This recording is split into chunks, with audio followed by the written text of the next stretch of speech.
Jenna's laugh echoed through the clatter of the Golden Fork, the upscale restaurant where I'd spent nearly 3 years perfecting the art of smiling while running on empty.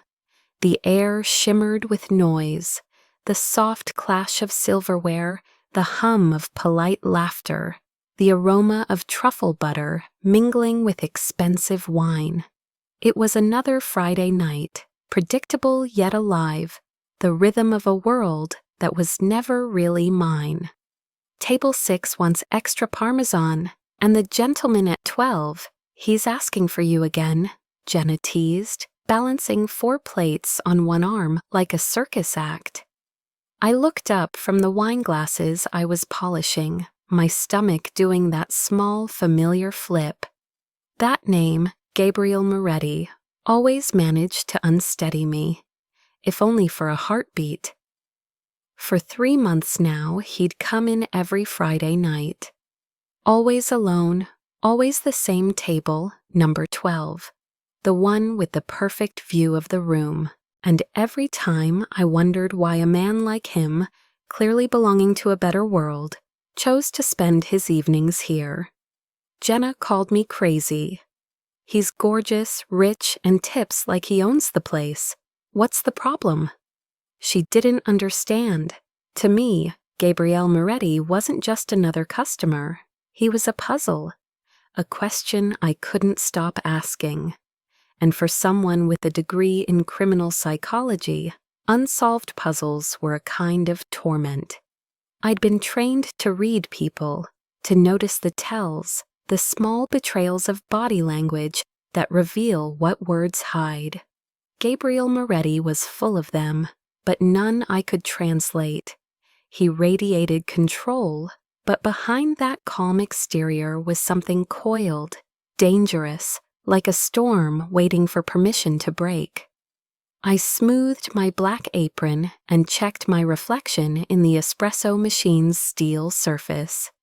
My blonde hair was still pinned neatly, though a few strands had escaped during the dinner rush. 26 years old and already fluent in the language of performance. Charming smiles, polite nods, invisible fatigue. I straightened my posture, grabbed my notepad, and stepped into the glow of the dining room. The room hummed with the familiar energy of a Friday night. Anniversary dinners, closing deals, laughter that came from too much wine. I moved between tables on autopilot, letting muscle memory do its work. But tonight felt wrong, just slightly off, like a note out of tune in a song I knew by heart. At first, it was only a whisper of unease. Then I noticed them, 3 men I didn't recognize. One at table 8, his posture too rigid for comfort. One at the bar, Italian shoes polished to a mirror shine, nursing the same whiskey for nearly an hour. The third sat near the restrooms, glancing every so often toward the back exit. None of them were really eating. None of them belonged here. I paused, scanning the room, letting my training take over. Tense shoulders, shallow breathing, repetitive motions, a synchronized awareness. Every few seconds, all 3 of them shifted their focus to table 12. A chill crept up my spine. Gabriel Moretti sat there, perfectly composed, pretending to read a menu he'd memorized weeks ago. The untouched glass of wine beside him caught the candlelight. "Claire," Jenna's voice broke my concentration. "Table 12's waiting for you."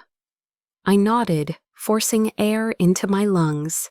My palms were slick with sweat. I didn't know what I was going to do, only that every instinct in me, the same instincts that had once kept me alive in a different kind of classroom, whispered the same warning. Something's about to happen.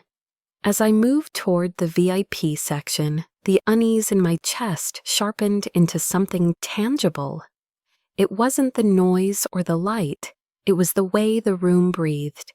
Some nights, everything flowed in rhythm. The clink of glassware, the murmur of conversation, the pulse of laughter.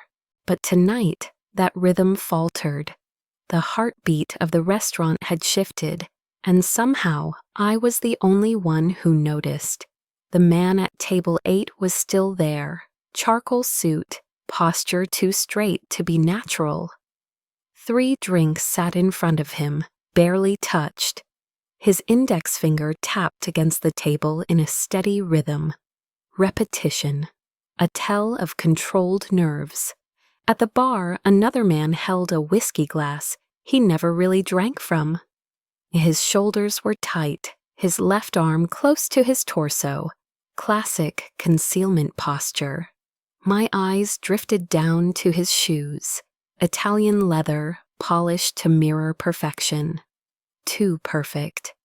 No one came here dressed like that unless they wanted to be noticed, or unless they wanted to look like they didn't belong. The third man was younger, seated near the restrooms with a clear view of both the kitchen and the rear exit. He kept adjusting his silverware, drumming fingers against the table, glancing at his watch. Classic pre-action anxiety. I'd studied those cues for years in textbooks. Now they were alive in front of me. Maybe I was overreacting. Maybe they were just 3 strangers with bad posture. But the pattern was too precise, their spacing, their synchronized awareness, the way none of them truly looked at what was in front of them. They were watching someone. I followed their line of sight, table 12. Gabriel Moretti sat perfectly composed, candlelight reflected in his calm, unreadable eyes.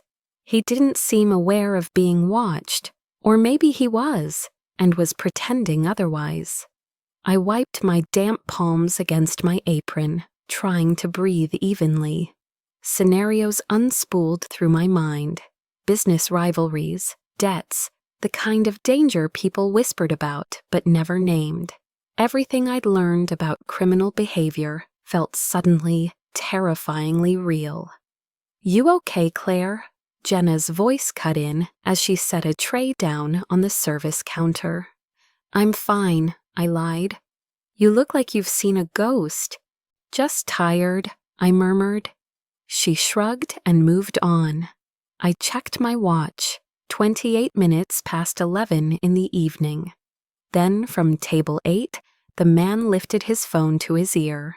His voice was soft, almost lost beneath the clatter of dishes, but the words reached me clearly enough to freeze my blood. 23:45, back exit, in position. Each word fell like a drop of ice water down my spine. 11:45 at night, 15 minutes, the back exit, in position. I looked around again. All 3 men shifted, almost imperceptibly, toward table 12, as if waiting for a signal. This wasn't coincidence anymore. It was choreography. My mind raced. I could walk away. Pretend I'd seen nothing. Finish my shift, collect my tips, go home. Or I could do something reckless, something that might change everything. Professor Martinez's voice from my behavioral analysis class surfaced uninvited. "Your intuition is data. Don't dismiss it just because it can't be measured." Gabriel Moretti adjusted his cufflinks, his movements unhurried. The watch on his wrist caught the light. 11:30 at night. Exactly. I took a slow, deliberate breath. If I was wrong, I'd make a fool of myself. But if I was right, I might be the only thing standing between that man and a bullet. I carried the familiar bottle of Barolo, the one Gabriel always ordered, and tried to keep my hands from shaking. Each step toward table 12 felt heavier, like walking into a storm I couldn't yet see, but could already feel on my skin. The candlelight flickered across the glass, casting strange reflections, half elegance, half warning. Gabriel looked up as I approached, his gray eyes catching mine. studying me in that unsettling way he always did. "Good evening, Miss Dawson," he said, voice smooth, slightly amused. "The usual Barolo?" I managed, hoping he couldn't hear the tremor in my voice. He smiled faintly. "As always," until I tilted the bottle, letting the dark red liquid curl into the glass, focusing on the soft trickle of sound. Anything to steady my pulse. But I could feel them behind me. The 3 men, watching, waiting. "You should stay still and not move," I whispered, barely loud enough for him to hear. His head tilted slightly, that calm gaze sharpening. "What did you say?" "I might be wrong," I murmured, glancing briefly toward table 8, then the bar, then the back corridor. "But there are 3 men. They've been watching you. I heard something. 2345, back exit in position." For a moment, he didn't react at all. His expression was unreadable. Then, slowly, he set the glass down. "Thank you for telling me," he said softly, but there was something in his tone that made the hairs on my arms rise. No surprise, no confusion, just calculation. He adjusted the cuff of his sleeve, a tiny, deliberate movement. 5 seconds later, everything changed. From the shadows at the edge of the room, 3 men in black suits appeared as if conjured from the dark itself. They moved silently, efficiently, each with a precision that turned the air electric. One went for table 8, another toward the bar. The third disappeared down the hall toward the restrooms. I didn't even have time to process. There was the scrape of a chair, the crash of glass, then silence. The restaurant carried on. Laughter, music, the soft clink of cutlery. No one seemed to notice that violence had just brushed past them like a ghost. Gabriel sat unmoving, swirling his wine as though nothing had happened. "It's handled," he said evenly, not looking at me. I turned just in time to see 2 men pinned face down against their tables, weapons confiscated. The third was gone, a soft grunt from the kitchen corridor marking his quiet end. "Oh my God," I breathed. "What is this?" He rose, straightened his jacket, and looked at me with calm detachment. "If I told you that you just saved my life, would you believe me?" "I don't understand." "You will," he said, placing a crisp $100 bill on the table. "But first, you're coming with me." "I can't just leave." "Your shift is over." The way he said it, quiet but absolute, left no room for argument. I turned, searching for Jenna. She stood frozen behind the bar, confusion etched across her face as she watched me walk out with a customer. I wanted to tell her not to worry, but Gabriel's hand found the small of my back, guiding me forward with quiet authority. The night air outside was sharp enough to sting. Chicago after midnight had a beauty I'd never noticed before. Wet pavement glistening beneath streetlights, the distant hum of traffic, the wind whispering secrets between steel and glass. Gabriel walked ahead of me, his stride steady, confident. He didn't look back, yet somehow he knew I was there. His hand brushed lightly against the small of my back, not forceful, just guiding, a command disguised as courtesy. A black sedan waited at the curb, engine already running. The driver, a broad-shouldered man with silver at his temples, opened the door without a word. The scent of leather and expensive cologne filled the car. As I slid into the seat, I realized I was stepping into a world with rules I didn't understand. "Who are you?" I asked, my voice quieter than I intended, fingers gripping my purse as if it could tether me to normal life. He didn't look at me. "Someone tried to have me killed tonight," he said simply. Now they'll assume you know too much. So I'm in danger because I warned you. Not just because of that. His gaze flicked toward me, those storm-gray eyes unreadable. You saw their faces. That means they won't let you live to talk about it. I swallowed hard. Outside, the city blurred into streaks of gold and white. The car felt like a sealed capsule, soundless and suffocating. Part of me wanted to scream, to demand he stop and let me out. But another part knew the truth. It was already too late to go back. Gabriel sat beside me in silence, the city's light flickering across his face, half shadow, half glow. He didn't just exist in danger, he belonged to it. "What do you think I am?" he asked finally, voice calm, almost curious. "I don't know," I admitted, "but I know you're not just a regular at a fancy restaurant." A small, tired smile crossed his lips. "Good observation. That's probably why you're still alive." The car turned north, climbing into quieter streets lined with towers of glass. When we stopped, I found myself staring up at a skyscraper whose mirrored facade reflected the restless city below. Gabriel opened my door. "Come on," he said softly. "You'll be safe here." The private elevator hummed as we rose, the sound like a metallic heartbeat. When the doors opened, the penthouse stretched out before me, floor-to-ceiling windows, polished marble floors, everything gleaming untouched. It was beautiful in a way that felt sterile, too controlled to be comfortable. "You can stay here," Gabriel said, hanging up his jacket. "It's temporary." "How temporary?" "Until I know they can't find you." I glanced around, the subtle camera in the ceiling corner, the reinforced glass, the silent guards outside the hallway. The apartment wasn't a home, it was a fortress.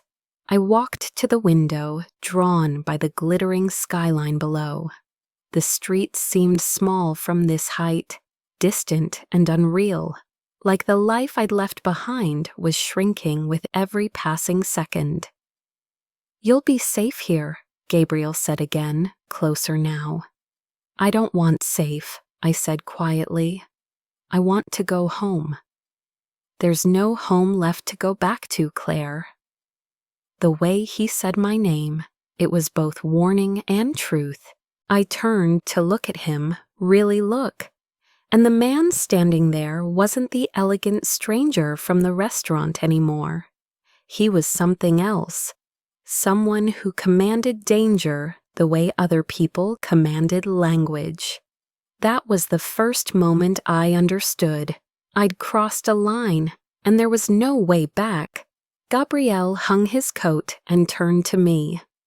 "The bedroom's at the end of the hall," he said evenly. "If you need anything, call Lucia." "Who's Lucia?" "The one who keeps things running when I'm occupied." He didn't wait for another question. He simply disappeared into the inner room. The heavy door shut behind him, and the sound of the lock sliding into place seemed to echo far too long. I stood there for several minutes, trying to breathe. The silence was suffocating. Even the ticking clock sounded like it was counting down to something I couldn't see. I glanced around, the black leather sofa, the glass walls, the amber light that tried to look warm but only felt suffocating.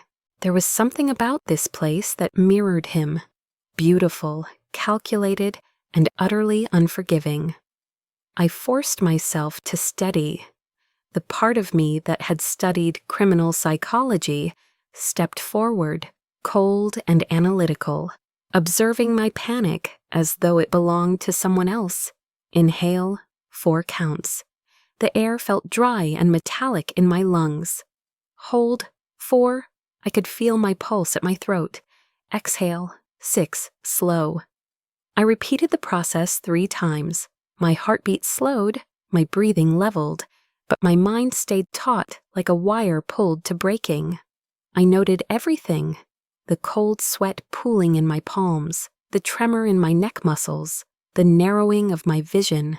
Panic level 2, manageable, as long as I kept reason intact. I moved toward the window. Chicago glittered beneath me, alive and unknowing. Streams of cars, distant lights, human warmth. From up here, it looked like a miniature world, far away and unreachable. I couldn't tell if I was being protected or imprisoned. A faint sound came from behind me, the soft hiss of a door opening. A woman entered, tall, mid-30s, dressed in dark professional clothes, hair neatly pinned. Every movement she made was deliberate, measured, under control. "I'm Lucia Vale," she said, her voice low but firm, eyes sweeping over me like a scanner. "Mr. Moretti's assistant." She set a silver tray on the glass table, tea arranged with mechanical precision. "If you need anything, just say so. Food, water, or perhaps a mild sedative?" "I just need to make a call," I said, my voice barely steady. "To the restaurant. My manager needs to know."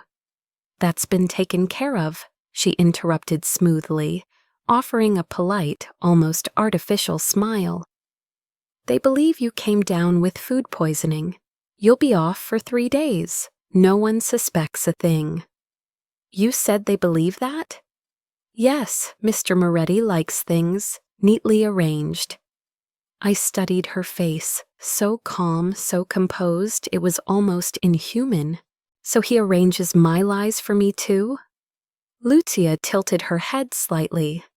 "In this world, sometimes truth is the most dangerous thing you can say." Her answer silenced me.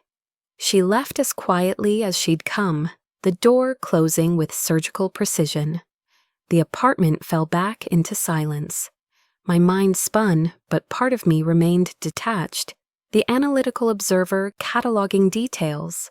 This wasn't a refuge, it was a control system. Cameras discreetly tucked into ceiling corners, bulletproof glass, remotely controlled blinds. One exit only. I caught my reflection in the darkened window. Eyes rimmed red, hair in disarray, skin pale. The woman staring back wasn't Claire Dawson anymore.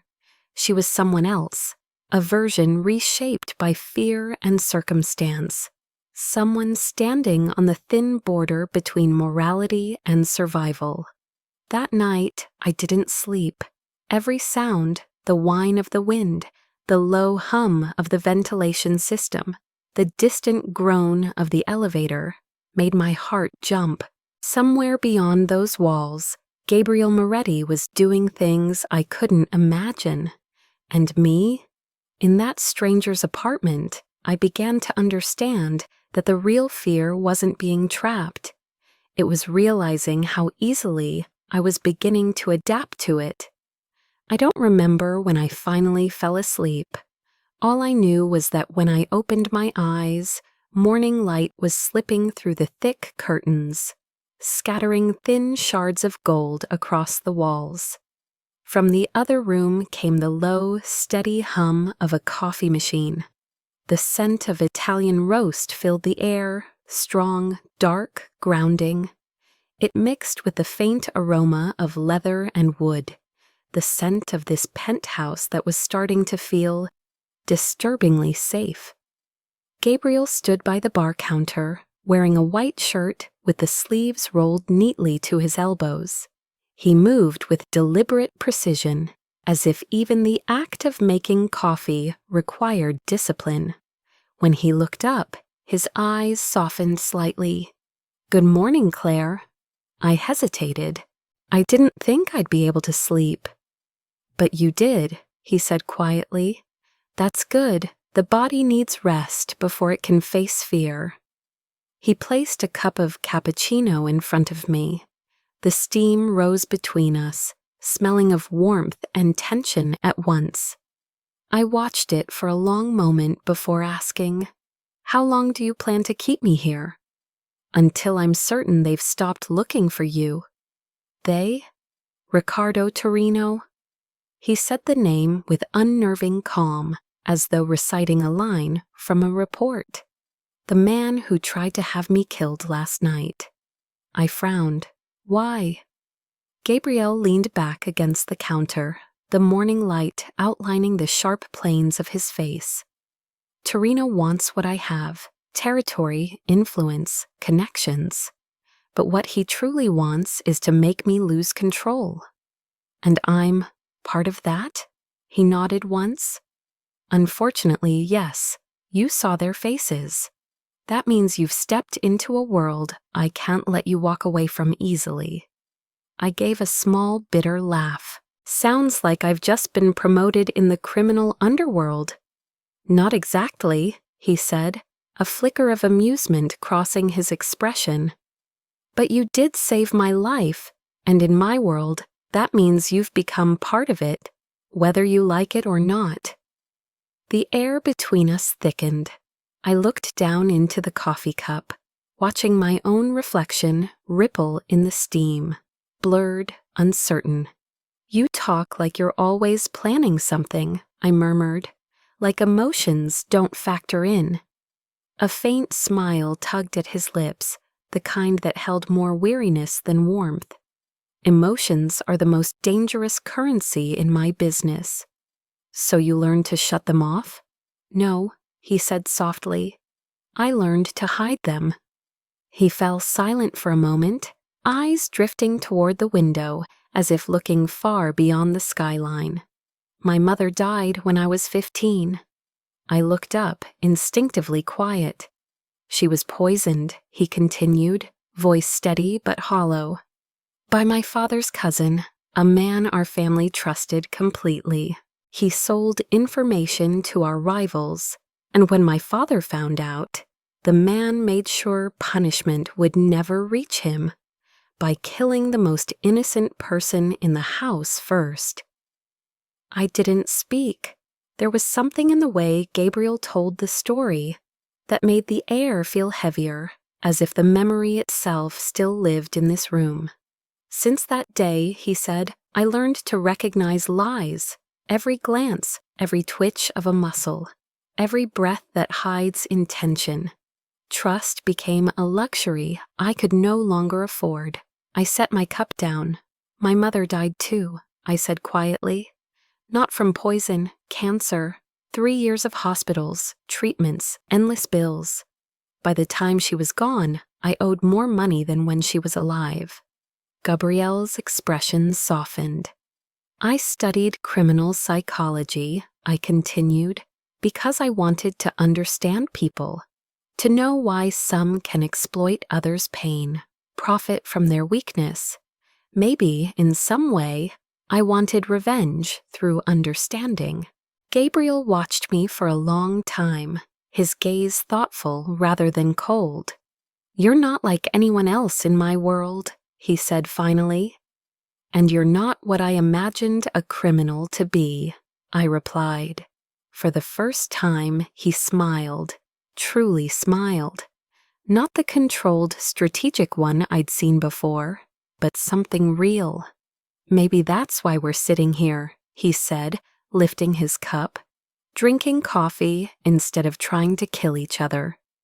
I couldn't help but laugh softly. It sounded strange after the chaos of the last 24 hours. But in that moment, surrounded by sunlight and the scent of coffee, something inside me loosened.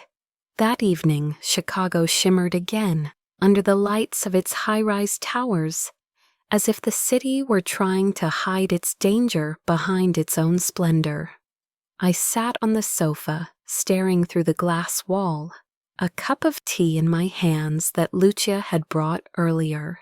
She didn't say much, only left me with a quiet reminder. Mr. Moretti will be working late? I nodded, though my head was full of questions. Questions I knew no one here could or would dare to answer. The penthouse at night was nothing like it was during the day. When the city lights dimmed, the whole space became an enormous aquarium. Me, a small creature on display, being watched from every direction. Sometimes I caught my own reflection in the glass. Sometimes it overlapped with Gabriel's shadow moving in the next room. He was always there, never truly gone. Just invisible enough to remind me that I wasn't alone and that I wasn't free. I tried to read, tried to watch TV, tried to record my thoughts in my head as if writing a psychological report. Subject, Gabriel Moretti. Behavior, total control, potentially dangerous, but exhibits signs of deep emotional trauma. I crossed out the last line mentally. No, I couldn't allow myself to feel sympathy for a man like him. Around midnight, just as I was heading to my room, the glass door slid open.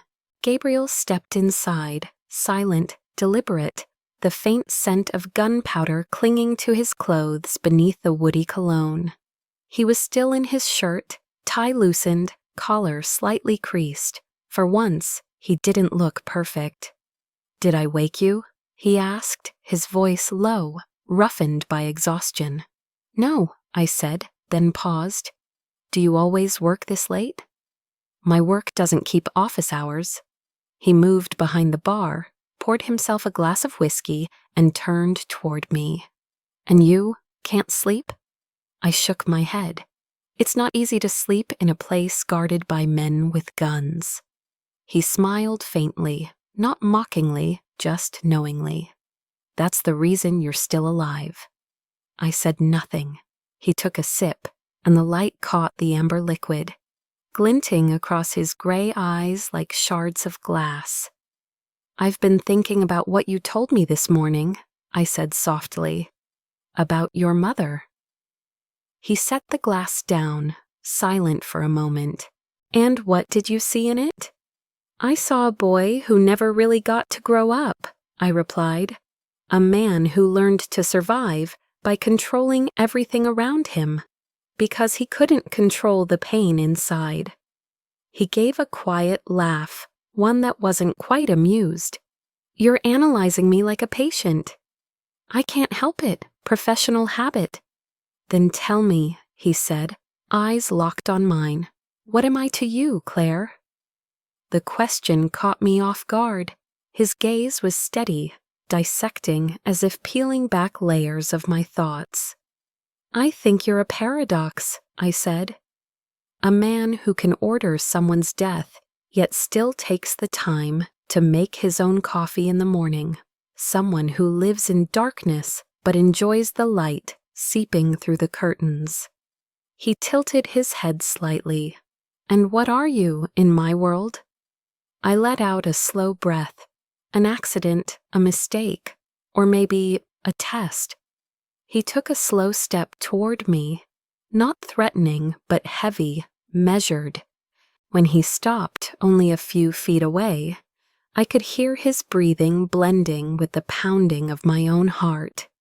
"No, Claire," he said quietly, voice almost breaking. "You're the one thing I didn't plan for." The air stilled. I didn't know what to say, only that his eyes pulled me in like a current I couldn't resist. In the soft gold light, everything blurred, the walls, the glass, the distance between us, until there was only two people bound by secrets they couldn't name. I looked away first. I should go to bed. He nodded slowly. "Get some rest. Tonight will be peaceful." "You say that like you can control it." "There are things I can't control," he said, voice lower now, rougher. "Like you, for instance." I turned, walking quickly down the hall, my pulse racing faster than it should. When I shut my door, I leaned back against it, trying to calm myself. But in the dark, his last words kept echoing in my mind, soft and dangerous, like a whispered spell. That night, I didn't sleep. Not because I was afraid, but because, for the first time, I wasn't sure I wanted to keep my distance from the most dangerous man in this house. The next morning, sunlight streamed through the curtains. casting a pale golden glow across the quiet room. I woke after a nearly sleepless night. Every sound in the penthouse felt amplified, so still that I could hear my own heartbeat. The door opened softly. Lucia appeared, as if she knew the exact moment I'd wake. "Mr. Moretti invites you to breakfast," she said in her usual calm tone. I nodded, suddenly aware that I'd fallen asleep in yesterday's clothes. The breakfast table was set near the large window, sunlight glinting off the marble surface. Gabriel was already there, an espresso in front of him, a stack of files neatly arranged beside it. He looked up as I approached, his gaze reading me before I spoke. "Did you sleep?" "I'm not sure. Maybe half of me did." "And I," he said quietly, "didn't sleep at all." I sat down, avoiding his eyes. "Have you thought about leaving?" The question made me look up, startled. "What do you mean by that?" "I mean, I know you've considered it. Last night I heard you walking. Fear always looks for an exit." I tightened my grip on the spoon. "And if I said I have, then I'd say you're still sane." He took a slow sip of coffee, voice calm to the point of menace. "But you won't go, because you know what waits outside is far worse than me." I gave a faint, humorless laugh. "That's comforting." "It's not meant to comfort," he replied. "It's meant to remind you that sometimes prisons are safer than freedom." Silence settled between us. I looked down, something heavy catching in my throat. Maybe he was right, or maybe he just knew how to make fear sound like protection. "Gabriel," I said after a long pause, "have you ever thought that in this war you're the one who's imprisoned?" He looked up, eyes flickering with mild surprise. "What do you mean?" "I mean you trust no one. You never leave the city. You can't sleep without guards at your door. You say I'm a prisoner, but maybe you're the one trapped in your own empire." He chuckled softly. "Maybe you're right, but at least I hold the key. And I have no choice at all." He studied me, torn between confession and restraint. "You have more choices than you think, Claire, but every choice has a cost." I tilted my head slightly. "And what's my cost?" "To stay and learn to live in my world, or to leave and face Torino's." "Both end in fear," I whispered. He nodded. "Exactly, but in one of them you have me." I said nothing. For a moment, I wasn't sure whether to be afraid or to believe him. The sunlight cut across his face, half warmth, half shadow, reminding me of the night before, of his voice murmuring, "There are things I can't control, like you." Gabriel rose from his chair and walked toward me. He stopped just behind mine, close enough that I could feel the heat radiating from his body. "I'm not keeping you here to control you," he said softly. "I'm keeping you here because if you leave, I'll lose something I can't replace." I turned to face him, breath caught in my chest. "And what's that?" His gaze lingered on me, dark, deep, unguarded. "The first person who's reminded me I'm still human." The air stilled. I couldn't look away from him, the man I'd once believed to be a monster. Now I saw something far more dangerous, loneliness wrapped in power. "And if I don't want to be the one holding that key?" I asked, my voice trembling. "Then I'll still protect you," he said, his tone rough, "whether you want me to or not." I turned toward the window. Below, the city was alive and indifferent, unaware of the secrets unfolding in this tower above it. I wondered if I was truly imprisoned, or if I'd already started building invisible walls of my own to stay. 2 weeks in Gabriel's gilded cage taught me the rhythm of his empire. a world ruled not by shouting but by silence. I learned how every conversation stopped the moment he entered a room, how men twice my size lowered their eyes when he passed, how power flowed through gestures so subtle outsiders would never see them. So when he finally agreed to let me return to work at the Golden Fork, I thought I was free. But Gabriel's version of freedom always came with conditions. "Vincent will drive you to and from work," he said over breakfast, voice calm as weather talk. "Marco will remain inside the restaurant during your entire shift. You don't leave the building, not even for a smoke." I stirred sugar into my coffee, watching it dissolve like my freedom. And Jenna, she'll notice the bodyguard. Marco knows how to blend in. They'll think he's just a regular diner. I gave a short laugh. "You've thought of everything, haven't you?" "No, I just don't want to lose anyone else." The honesty in his tone stunned me more than any command ever could. 2 days later, Gabriel bought a controlling stake in the Golden Fork. He said it like he was talking about ordering coffee. My salary tripled, my hours halved, and a few new hires showed up. Bodyguards in waiter uniforms. "You bought the restaurant to protect me?" "I bought it for strategic reasons," he said without looking up. "Your safety is merely collateral benefit." He always did that, hid care behind calculation, as if admitting emotion would fracture his armor. When I walked back into the Golden Fork, everything looked the same. Marble floors, golden light, the scent of polished silverware. But I wasn't the same. I moved through my old life like a ghost. Jenna hugged me.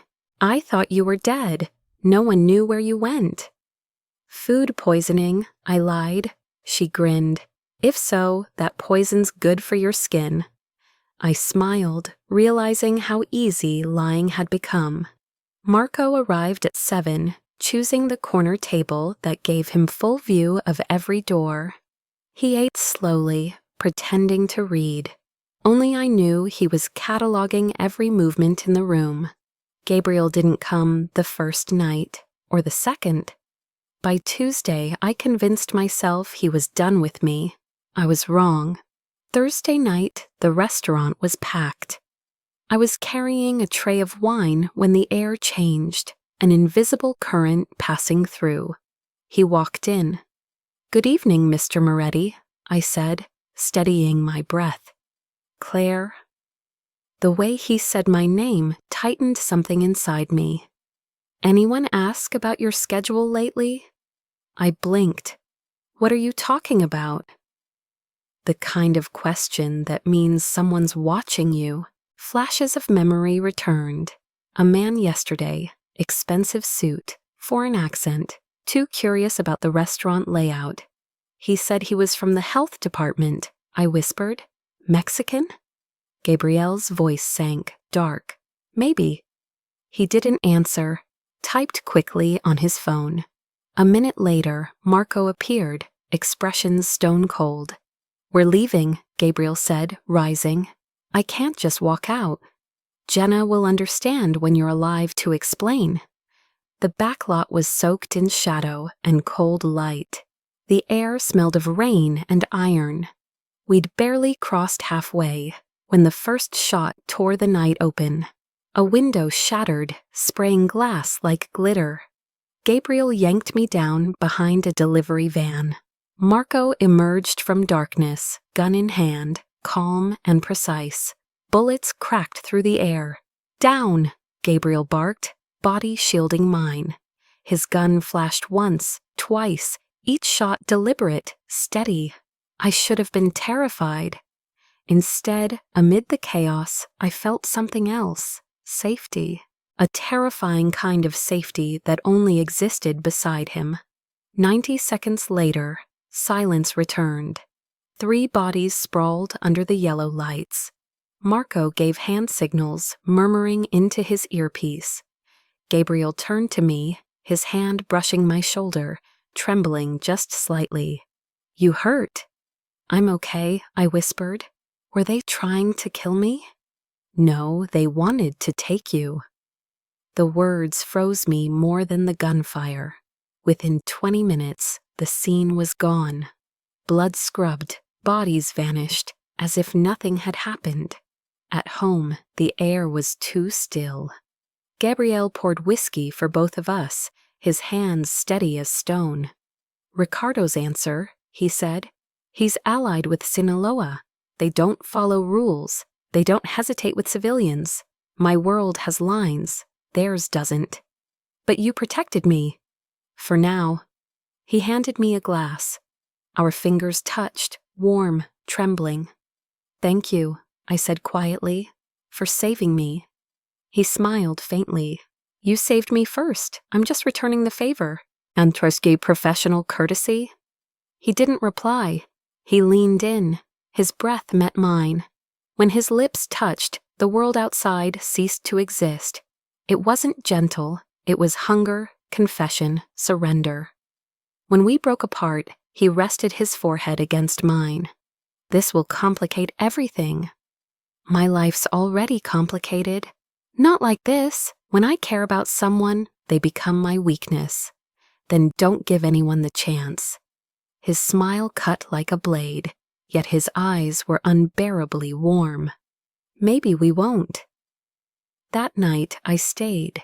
At dawn he still held my hand, but I knew the world wouldn't stop for us, and somewhere between fear and desire, right and wrong, the line had finally broken. The morning after our rare peaceful night began with an unsettling silence. Sunlight crept through the curtains, spilling across the space where Gabriel had slept. The sheets were still warm, but he was gone. I sat up, feeling a hollow ache twist through me. The penthouse was too quiet, too orderly, as if the night before had been a dream I'd invented.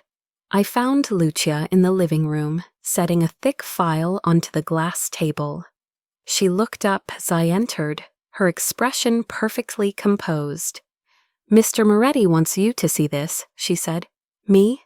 "Yes, before he returns." The name on the first page hit me like a blow. Jimmy Torino. Age 24. Status eliminated.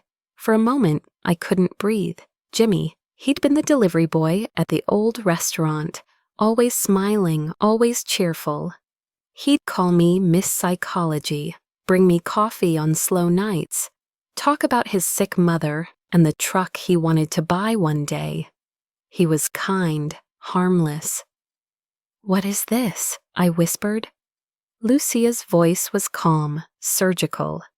Jimmy Torino was Ricardo's younger brother. He worked for the cartel. 3 weeks ago, he sold your personal information, your old address, your routines, your shifts, to the Mexican group. They planned to abduct you. I shook my head. No, Jimmy wouldn't. He was just a kid. "Being young doesn't make you innocent," Lucia replied. "He was in debt. Ricardo used him." Her words were knives, precise and merciless. "How long has Gabriel known?" "Long before you knew him," she said quietly. "And he was the one who signed the order to eliminate Jimmy Torino." My stomach turned. The room spun. I couldn't breathe. "No," I whispered. "He used to bring me flowers on my birthday. He called me sister. He can't." Lucia said nothing. Only the steady ticking of the clock filled the air, counting down the last seconds of my trust. Then a voice came from behind me. "That boy sold you." I turned. Gabriel stood at the doorway, dark shirt, unreadable eyes. "I just ended a transaction before it ended you." "Ended?" I shouted. "You killed him." He didn't flinch. "Yes, because if I hadn't, they would have taken you." "Why didn't you tell me?" "Because you weren't strong enough to hear it." A bitter laugh escaped me. "And you think you get to decide that?" He said nothing. His calmness terrified me more than anger ever could. "I thought you were different," I whispered, tears spilling. I thought underneath all that control, there was still something human. "Humanity doesn't keep people alive," he said, stepping closer. "I killed one traitor to save you. I'd do it again." "No," I said, backing away. "You did it to stay in control, because that's what you are. You don't save people, Gabriel. You own them." He paused, then said quietly, "I lost my mother because I trusted. I won't make that mistake again." That confession hit deep, but not deep enough to save him. "You can justify it however you want," I whispered, "but I can't stay with a killer." He took one step closer. "Claire, don't." Silence swallowed the room. His eyes, once a storm of warmth and danger, were now empty. "So you're leaving," he said flatly. "I can't breathe here anymore." Lucia moved aside, the perfect shadow. Gabriel didn't stop me. As I passed, he spoke, voice low and raw. "I tried to keep you safe, but it turns out I'm the thing you fear most." I didn't turn back. I couldn't. The door closed behind me with a soft, final sound. The end of something fragile and beautiful. As I walked down the hall, tears blurred everything.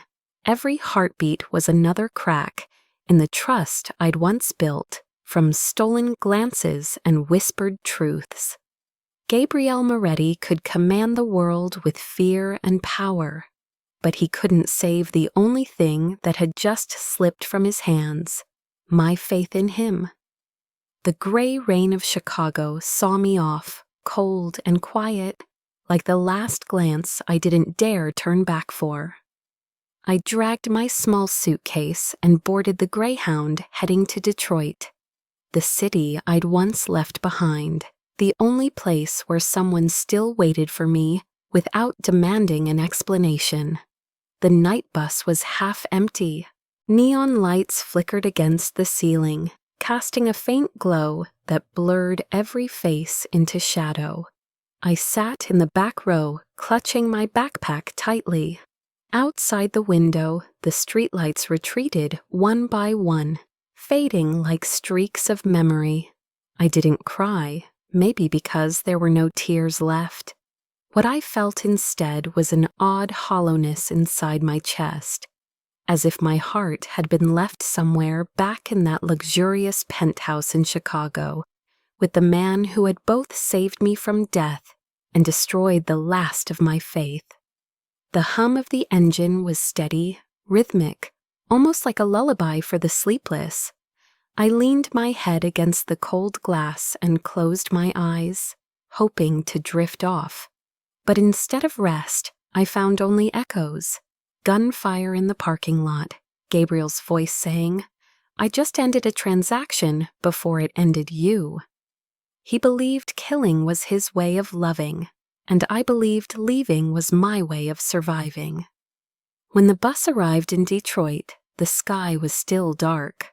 The air felt different here, less polished, less powerful, but colder, more real. I stepped out of the terminal, pulling my coat tighter as the wind carried the scent of coffee and gasoline, an aroma that made me ache for mornings that used to be ordinary. My sister Maya's apartment was on the east side of Detroit, third floor of an old but tidy building. When I knocked, I heard the shuffle of slippers before the door opened. "Claire?"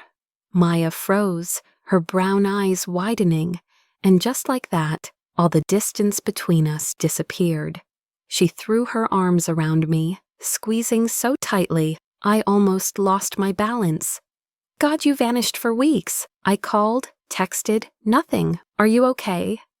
Her questions sliced through the wall of composure I'd built around myself. I held her tighter, breathing in the familiar scent of cheap shampoo and hand-washed clothes, the scent of normalcy. "I'm okay," I murmured. "Just broke up with the wrong person." Maya pulled back, searching my eyes, her brows furrowing. The kind of wrong person that makes you disappear? Not that serious. I forced a tired smile. I just needed time to sort things out. She looked unconvinced but didn't press. Maya always knew when to stop. She grabbed my hand, dragged me inside, tossed my suitcase aside, and said, "Come in, I made coffee. Your pajamas are still in the drawer." The apartment was tiny, 2 rooms, pale green walls peeling at the corners, but it radiated warmth. The golden light from the kitchen lamp glowed softly, steam rising from a chipped mug. I sat down, taking in the familiar clutter, the worn sofa, the crooked photo frames, the scent of detergent. It was too peaceful, too normal. It hurt. "You still at the hospital?" I asked. "Same as always," Maya said, placing the cup in front of me. "Interns don't exactly get promoted overnight. What about you? Staying long?" "For now," I replied. "I need to figure out my future." Maya nodded, her eyes softening. "As long as you don't let anyone hurt you again. I don't want to see you like last time, Claire." I inhaled sharply, a broken smile tugging at my lips.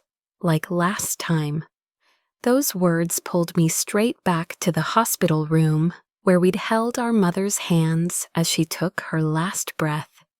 No matter how far I ran, my past always found me. After a shower, I curled up on the small bed by the window, listening to the faint hum of traffic. Maya slept soundly in the next room. I lay awake, staring into the dark, feeling both lighter and afraid. Afraid Gabriel would find me, afraid he wouldn't. I rolled over, trying to calm my thoughts. His face appeared in my mind, the storm-gray eyes, the voice that could wound and soothe at once, the trembling of his hand when he touched me. I hated myself for remembering, but the heart doesn't obey logic. It still beat for the man I should have forgotten. Morning sunlight filtered through the thin curtains, catching tiny dust motes in its glow. Maya had left early for work, a note waiting on the table. "Breakfast in the fridge. I love you." I smiled. For the first time in weeks, I felt like I could breathe again. No guards, no guns, no encrypted phone calls. Just the sound of birds and the smell of coffee. For a few fleeting hours, I believed I was safe, that the world had finally let me go. But that illusion shattered by noon. As I passed the living room window, something outside made me freeze. A black car was parked a few buildings down. The driver wore sunglasses, sitting perfectly still. He didn't smoke, he didn't fidget, but I recognized that stillness, the cold patience of someone trained to watch. A chill ran down my spine. I shut the curtains slowly, my pulse quickening. Maybe it was nothing. Maybe he was just waiting for someone. But the part of me that had studied criminal behavior whispered otherwise. The silence I thought was peace was only the prelude to another storm. The next morning, I woke to the sound of rain tapping softly against the window. The faint scent of coffee lingered in the air. Maya was getting ready for work, her hair tied in a messy bun. A cup of coffee in one hand, a piece of toast between her lips. The sight made me smile, so ordinary, so safe, as if nothing in this world could ever hurt us again. I was wrong. Close to noon, I was folding a few clothes when the landline rang. I picked it up, thinking Maya had forgotten something. "Hello?" No answer, only the sound of heavy breathing on the other end. "Hello, who's this?" I repeated, my voice tight. Then a man's voice came through, low and accented. "Are you Claire Dawson?" My breath caught. "Who is this?" "We've been looking for you." My heart pounded violently. "Who are you?" A faint chuckle followed, cold, cruel. Tell Gabriel Moretti, we have your sister. I froze. What? His voice sharpened. If he doesn't bring us what we want in 48 hours, she disappears. Forever. Then the line went dead. The dial tone hummed in my ear, dragging my thoughts into chaos. I didn't remember dropping the phone. I only remembered my shaking legs, my lungs refusing to work. They have Maya. I dialed back, but all I got was static. Every heartbeat was a blade tearing through my chest. I ran to Maya's room. It was empty. The bed still creased from where she'd sat that morning, her half-empty cup of coffee on the table. Everything was still there, except her. I bolted down the stairs, out into the street. The rain had stopped, leaving the pavement damp and slick. The neighbor from downstairs peeked out, startled by my pale face. "Are you all right, Claire?" I just shook my head, unable to form words. Only one thought pulsed in my mind. I have to call Gabriel. My hands trembled so violently, I dropped the phone twice before I managed to dial. He answered after a single ring. Claire, just hearing his voice broke me. "They took Maya," I choked out. "God, Gabriel, they said 48 hours. They want you to bring something." Silence stretched for 3 heartbeats before his voice returned, low and steel cold. "Where are you?" "Detroit, Maya's apartment." "I'm on my way. Send me the address." "Gabriel, stay on the line. Don't go outside. I'll be there before nightfall." I didn't know why I trusted him instantly. Maybe because, at that moment, he was the only person alive who knew how to face the kind of darkness that had just found me. I texted the address, then sank to the floor, my hands gripping my hair as everything inside me unraveled. 6 hours later, Maya's quiet street had turned into a military zone. Black SUVs lined the curb, men in suits stepped out, earpieces in place, faces set like stone. Orders were exchanged in clipped tones, radios crackled with coded chatter. And then he appeared, Gabriel. He stepped out of the car, dark shirt, marble still face. When his eyes found me sitting on the steps, they softened just slightly. He knelt down beside me, his hand steady on my shoulder. "Tell me everything," he said quietly.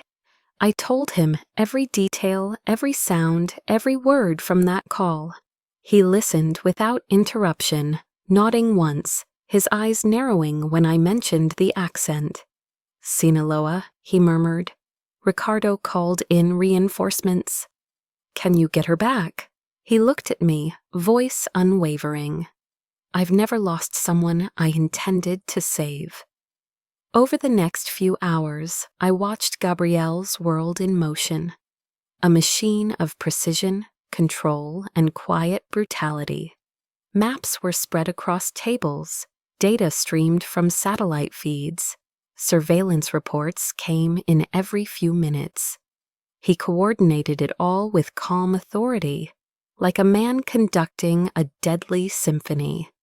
They're holding her in the Eastern Industrial Zone, an abandoned warehouse. I stared at the grainy satellite image, a glimpse of Maya tied to a chair, her head slumped to one side. My breath hitched. Oh God! Gabriel's hand covered mine. "She's alive. I'll bring her back." Tears blurred my vision. "You can't do this alone." He looked at me for a long moment, then said softly, "No, Claire, not this time." I frowned, confused. He continued, voice low but steady. "You understand people. You see what my men can't. I need you to read them, to predict how they'll react when we corner them." It was the first time he'd ever admitted needing me, and the first time I'd ever been so terrified. But I nodded. "For Maya." "For Maya," he repeated. That night, we sat side by side before a glowing map of the warehouse, the blue light washing over his face. Outside, the wind howled, rain returned in sheets against the glass, and I realized I had stepped straight into the heart of the storm, not just the one between crime families, but the one that would decide the rest of my life. A map of Detroit spread across the cold metal table, blue light from the monitors flickering across Gabriel's face. Outside, the wind howled, rain hammering against the glass like a racing heartbeat. Inside the temporary command room, only 3 of us remained: Gabriel, Vincent, and me. All eyes were fixed on a blinking red mark. The warehouse on the east side of the city where Maya was being held. Coordinates confirmed, Vincent said, eyes on the screen. 4 guards outside, 5 on the upper level, 2 in the storage room. They rotate every 3 minutes. Gabriel nodded, his tone low. Sinaloa, their style, fast, brutal, but they panic when control slips. I studied the blueprint and the movement patterns on the heat map. Every small detail stood out. Their guard positions, blind spots, timing. Inside my mind, the pieces started to form a picture. Gabriel, I said, cartels like this act out of fear. Their power comes from believing they're the hunters.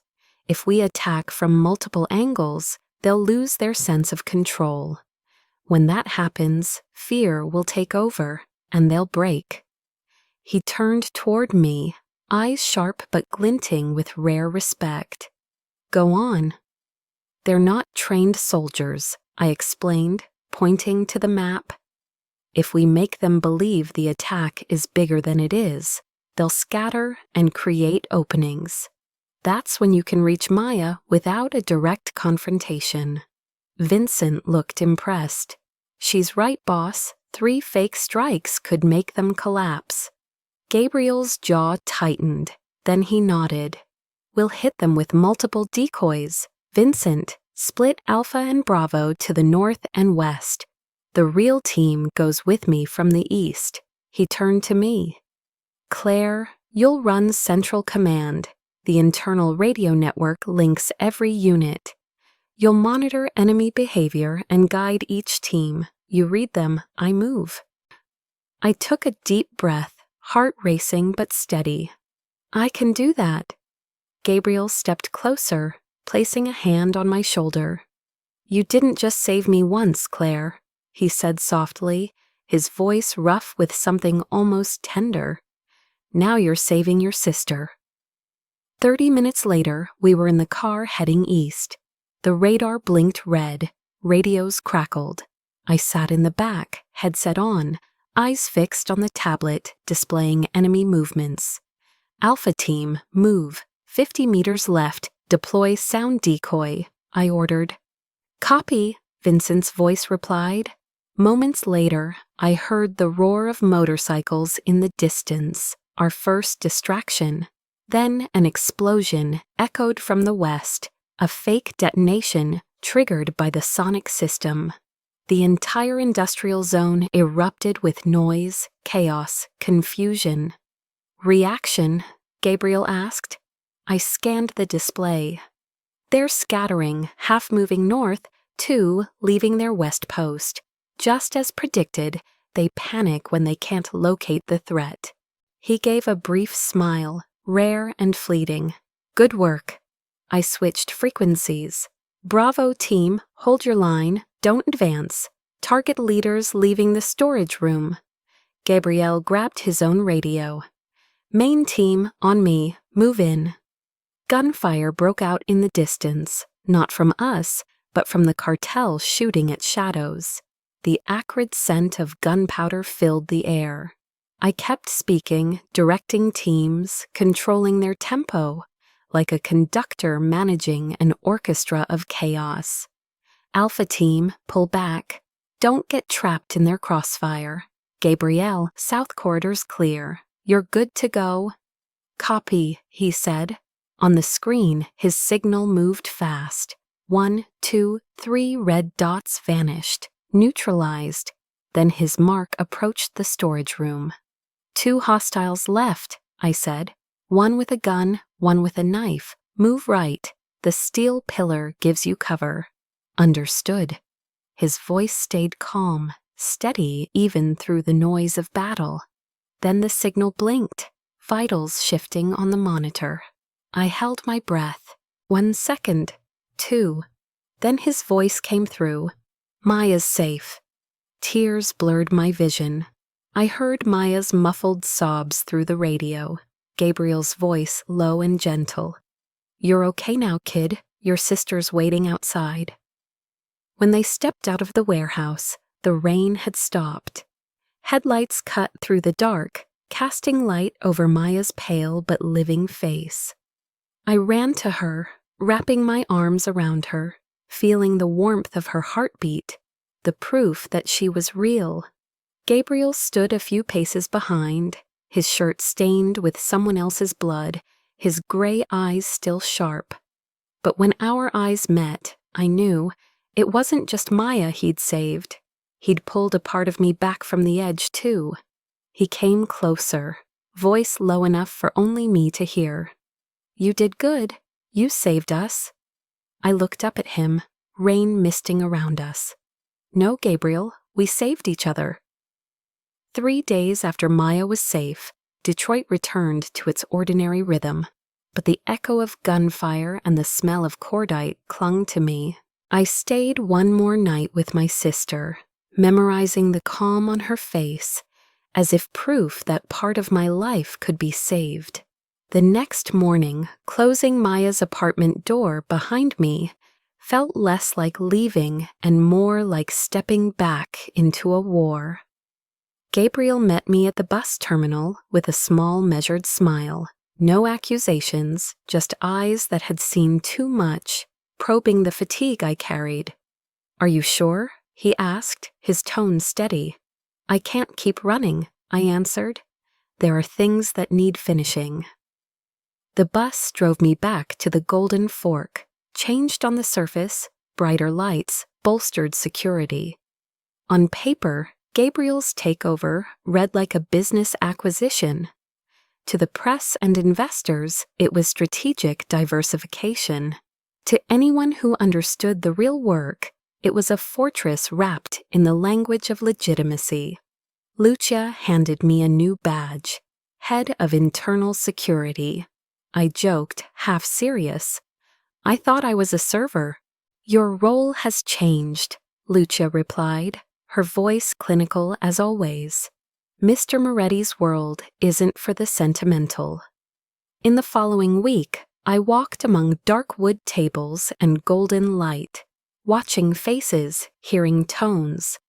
I learned to read the restaurant again, but this time I was looking for something darker.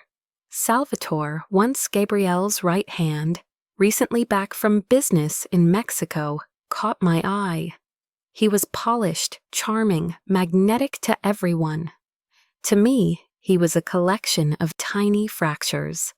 At a private shareholders' dinner, Gabriel mentioned a new transport route. Salvatore answered smoothly, but his eyelid flicked and his hand tightened on his glass for a breath. Micro movements I'd trained to see. Deceit hidden under charm. I slid to Gabriel's side and whispered, Don't let him continue. He's lying. He glanced at me, calm as ever, and smoothly shifted the subject. But he'd heard me.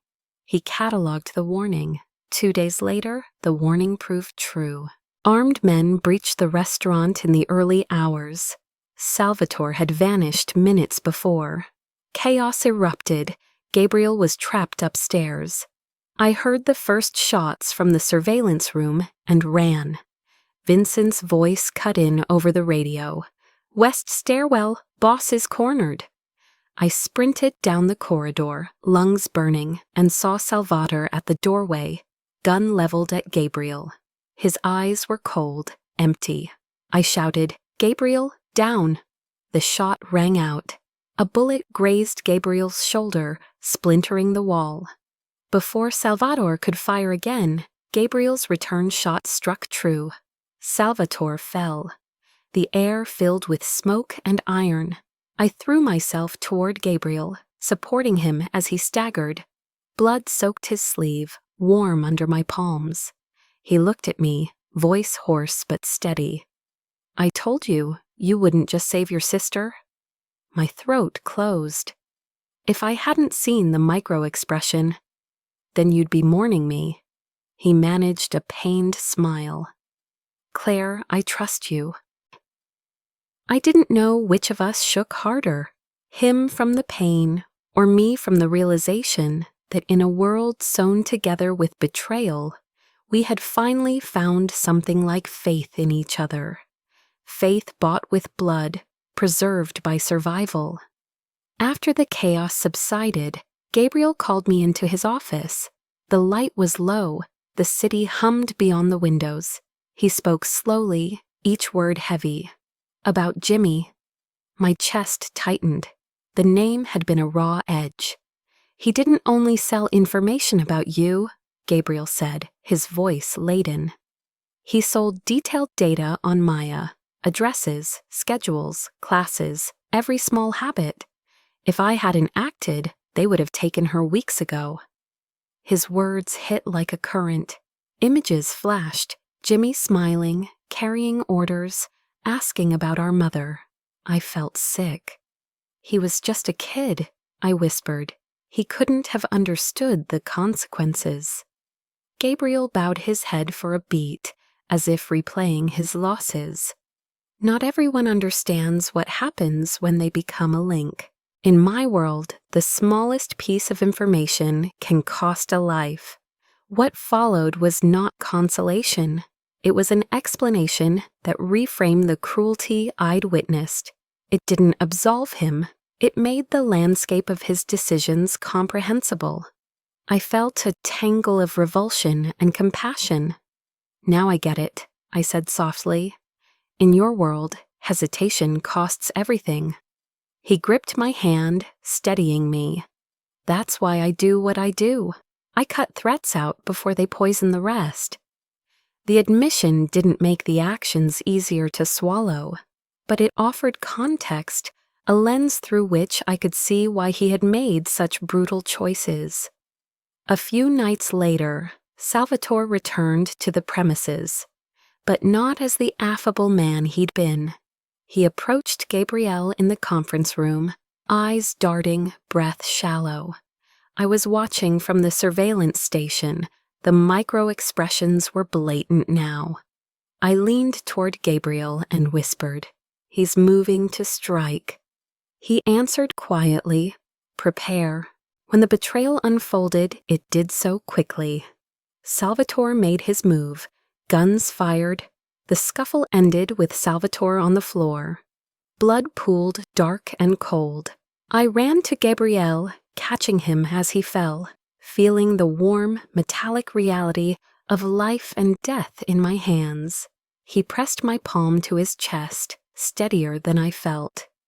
"I trust you," he said again. That night, as the golden fork glowed softly against the rain, I understood we had forged a fragile alliance, baptized by blood and sealed with mutual dependence.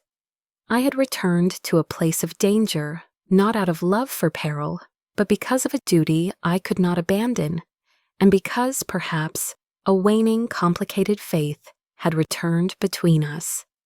After that night, the golden fork fell into an eerie calm. The smell of smoke and blood lingered in the tiles, no matter how many times Lucia's crew cleaned. Salvatore was buried without a name, erased from every record. Gabriel spoke little, his eyes clouded with unspoken weight. For weeks after Detroit, Lucia's briefings read like a slow amputation of Ricardo's reach. Routes seized, safe houses burned, lieutenants bought or buried. I thought it was over. Ricardo Torino's power base in Mexico destroyed, his allies scattered. But Gabriel didn't believe in peace. "When you cut off a snake's head," he'd said, It still bites before it dies. I didn't understand until that night. The rain that day was relentless, autumn rain that turned the city into blurred glass. I was checking the security feeds when Vincent came in, face pale. The boss just got a package, no sender, just this. Gabriel opened it. Inside lay a single photograph, the golden fork, shot from across the street. A red circle drawn around one window. The surveillance room, my window. My breath hitched. Ricardo. Gabriel nodded. He's not warning us anymore. He's coming. By 10 that night, the restaurant was empty. The last guests gone. The lights dimmed until only a faint glow remained at the bar. Outside, rain lashed the windows like a countdown. You should leave, Gabriel said quietly. This won't be like before. I've left enough times, I answered. If this is the end, I want to see it. He looked at me for a long moment, his eyes softer than I'd ever seen. Then stay close, don't lose me. At 11 sharp, engines roared outside, multiple vehicles approaching fast. I watched on the monitor. Dark coats, gloved hands, hidden weapons. Ricardo Torino led them, walking calmly through the rain like he owned the night. Vincent, seal all exits, Gabriel ordered. Marco, basement, get everyone out. He glanced at me. They're not here to talk. The front doors burst open. Wind swept through, carrying the cold and the scent of gun oil. Ricardo stepped into the golden light, shoes squealing against wet marble. Moretti, he greeted, voice hoarse, almost amused. I came to finish the dinner you started, with my family's blood. Gabriel stood unmoving. I spared you once. You should have known when to stop. Spared? Ricardo laughed, a brittle sound.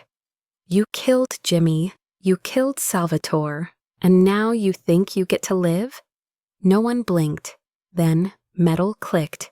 Gunfire erupted, tearing through silence. Glass shattered, lights burst.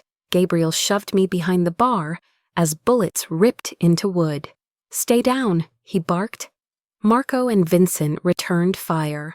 Muzzle flashes lit the room like lightning. The golden fork, once polished and serene, had become a war zone. A bullet grazed my shoulder, burning like acid. I pressed a hand to the wound, eyes locked on Gabriel as he advanced, weaving through wreckage toward Ricardo. When both guns emptied, Ricardo dropped his weapon, pulling out a curved blade that caught the flicker of firelight. Gabriel dropped his pistol too. If it's blood you want, he said softly, take it the way men should. Ricardo smirked. Then let's die like men. They clashed in the kitchen. The heat, the oil, the metallic scent of blood, all blending into something primal. Steel met steel, ringing sharp and savage. Ricardo slashed first. Gabriel twisted away, but the blade caught his shoulder. He countered, driving Ricardo into the counter, sending dishes crashing to the floor. Ricardo lunged again, blade raised high. How does it feel to lose everything, Moretti? He spat. Gabriel caught his wrist, voice low, feral. It means I've learned what's worth keeping. He twisted hard. The blade turned. The steel sank into Ricardo's abdomen. The sound, wet, final. Ricardo gasped, the life leaving his eyes. Gabriel held the hilt firm, whispering, "This ends the blood debt." Ricardo collapsed, lifeless, the flickering overhead light dimming one last time. Gabriel staggered back, breath ragged, shirt soaked in crimson. I rushed to him, catching his weight as his knees buckled. "You're hurt?" "I've had worse," he rasped. He didn't get what he wanted. Sirens wailed in the distance, closer with every second. Blue and red lights strobed against the shattered windows. Vincent burst in. "Boss, we have to move." Gabriel nodded, grabbing my hand. Come. We walked through what was left of the golden fork, shattered chairs, blood-streaked marble, the ghost of music and laughter still clinging to the air. Outside, rain poured harder. Vincent opened the car door. Gabriel ushered me inside. As we sped away, I looked back through the rear window. The restaurant, their kingdom, their cage, their stage, burned quietly under the flashing lights. Is it over? I whispered. Gabriel didn't look at me. His gaze stayed on the wet asphalt stretching ahead. No one escapes the dark, Claire, he said, but sometimes we learn to walk through it without letting it swallow us. I turned toward the window, watching the city blur under rain. The circle of violence had closed, but in that storm of sirens and silence, with his blood still warm on my hands, I realized survival was its own kind of redemption. 2 years had passed since that rain-soaked night in Chicago. The city still glimmered with lights and noise, but to me, it was no longer a refuge. It was a realm. Now they called me Dr. Claire Dawson Moretti. Every morning, my name echoed through the lecture hall at Northwestern University, where I taught criminal psychology and human behavior. A perfect facade for my real occupation. By day, I was a scholar. By night, I ran the behavioral analysis division of the Moretti organization, a network that controlled finance, intelligence, and power across 3 countries. The profiles I built no longer helped police or courts. They predicted moves of rivals, allies, and threats before they acted. I was no longer the frightened waitress hiding behind a tray. I had learned to live within the darkness and make it obey me. Gabriel had expanded his empire under a flawless disguise.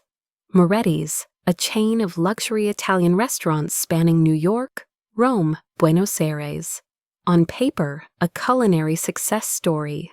In truth, each restaurant was a communication hub, a node in his silent empire.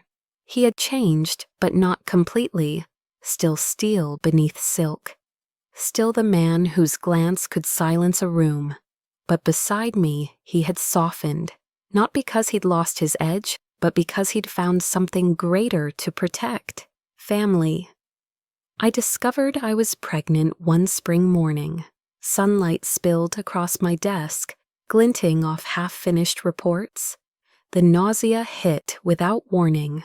When 2 red lines appeared on the test, tears welled up, not from fear, but from the startling realization that something alive could still exist in a world built on death. That night, Gabriel came home late. I said nothing, simply placed the test on the table between 2 glasses of whiskey. He stared at it, and for a moment I saw something I'd never seen before. Astonishment, tenderness, reverence. "It's a girl," he said softly, certain. "You don't know that." "I do." He placed his hand on my stomach, voice low, warm. "Her name will be Isabella." I laughed through tears. "You decided that fast."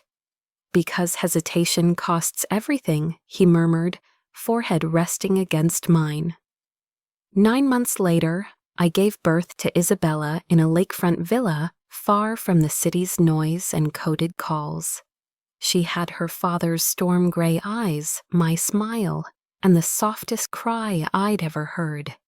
When Gabriel held her for the first time, the hands that had wielded guns and knives trembled. He stared at her as though afraid his touch might shatter the world. "She'll never know the dark," I said. He shook his head. "No, Claire, she'll know it, so she'll never fear it."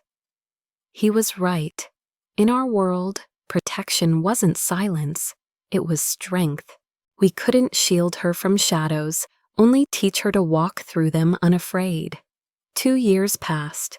Our lives became a delicate balance. By day, I lectured about criminals ruled by fear. By night, I analyzed real cases, real enemies, real stakes.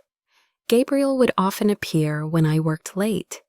He'd place a cup of espresso beside me, say nothing, then slip behind me, his arms looping around my waist, his hand resting gently on the place where Isabella had once grown.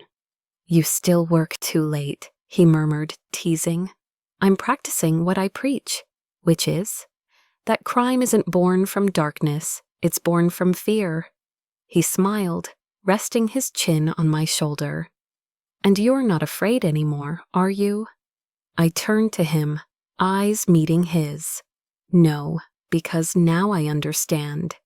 That night, Chicago lay still under a curtain of snow. Isabella slept peacefully in the next room, her tiny breaths steady as a lullaby. Outside, flakes fell against the kitchen window, glinting gold under the soft light. Gabriel stood behind me, arms wrapped around me, his hands warm over my stomach, a gesture that had become second nature. "Did you ever think we'd make it here?" I asked. "No," he said, voice low. "But maybe every road of sin has a home at the end, if we're brave enough to stop walking." I smiled, leaning back into him. "There's no right or wrong anymore, Gabriel." He kissed my temple, whispering, "Only the choices we dare to live with." Outside, the snow kept falling, erasing the scars of the city one flake at a time. Inside, with our daughter dreaming in the next room, I finally understood peace wasn't born from purity. It was forged from the courage to keep living, even after the world had gone dark.